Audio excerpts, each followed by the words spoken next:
Okay, so I wanted to take some time just to dive a little bit deeper into aperture. I want to go over aperture stops with you guys because you're going to see that on your camera when you're working with your camera, and it's very important that you know what each of them means. So you already know bigger hole, smaller number, bigger number, smaller hole, right? So everybody understands that. So let's talk about the common stops that you'll see on cameras.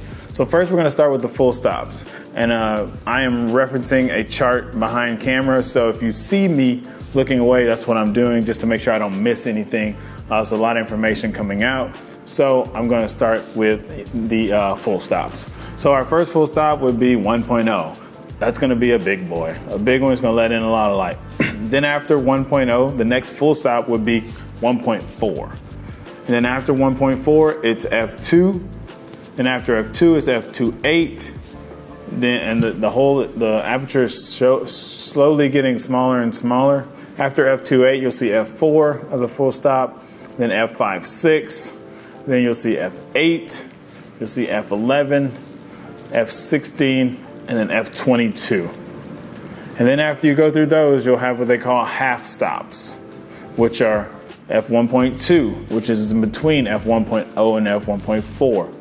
You'll have f1.7, which is in between the next two, f2.4, f3.3, f4.8, f6.7, f9.5, f13, and f19. So these are stops you might see on the half stop range. I don't typically shoot a lot of half stops. I mainly go with the third stops because I'm always taking some away from one part of the triangle and adding it to the other triangle. So the most common one you'll see like on your Canon cameras is third stops. So like if you have a lens that has f1.0, then you'll have in third stop increments, and I'm gonna say all these because these are important to know like how they move up the ladder while you're shooting. You'll have f1.0, f1.1, f1.2, f1.4, f1.6, f1.8, f2, f2.2, f2.5, f2.8, f3.2, f3.5, f4, f4.5, f5, f5.6, f6.3, f7.1, f8, f9, f10, f11, f13, f14, f16, f18, f20, f22, and I've even seen on my 7200, I've seen f32 on that one. So there is a lot of play inside of aperture. I said all those numbers, which is probably annoying, but I want to let you guys know how much you can control the amount of light that's coming in your camera.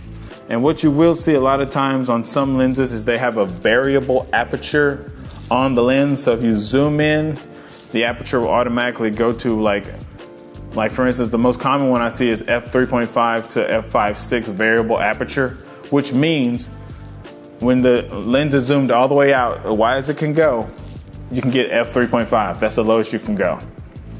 And this is referred to what I like to call the kit lens, which is the lens that's normally on the camera. This 50 millimeter that I was showing you guys earlier, this is a fixed lens. It only shoots 50 millimeters.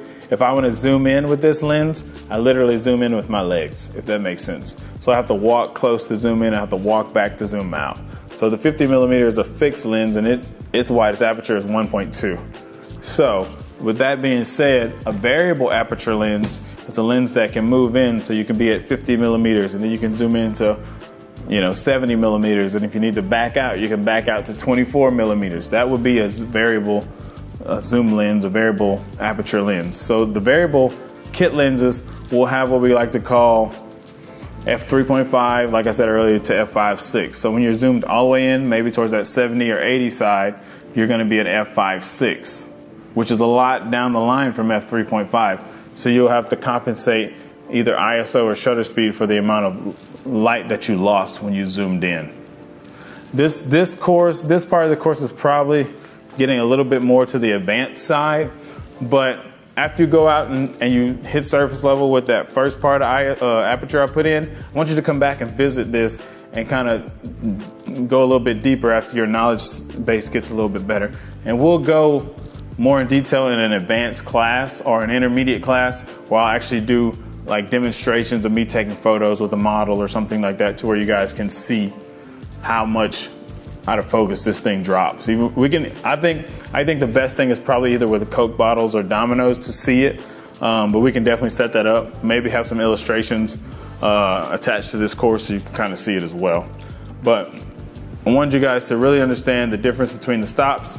You're looking at on the wide open side, f1. I actually don't own an f1 lens. I own an f1.2 lens. That's the widest aperture I can get in my kit. f1.2. f1 would be just, I don't know, man. You can only get like an eyelash in focus. And then the highest I've seen on in my kit was my 70-200, that white lens that Canon makes. It goes up to f32. So there's a lot of play in between 1 and 32. So that is a deeper dive inside Aperture and its stops. Thank you.